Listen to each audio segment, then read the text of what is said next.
పల్లకిలో పెళ్లి కూతురు రాణిలా ఉంది, మహారాణిలా ఉంది.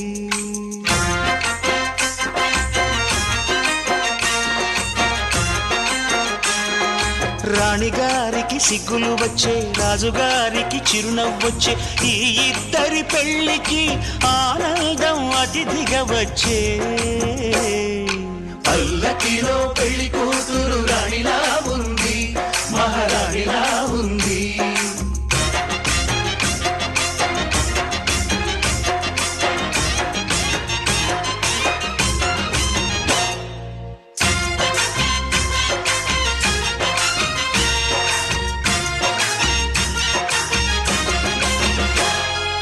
మా గూటిలో ఎదిగిన బంగారు బొమ్మ, బంగారు బొమ్మ, బంగారు బొమ్మ, మా నీడలో వెలిగిన వెన్నెల బొమ్మ.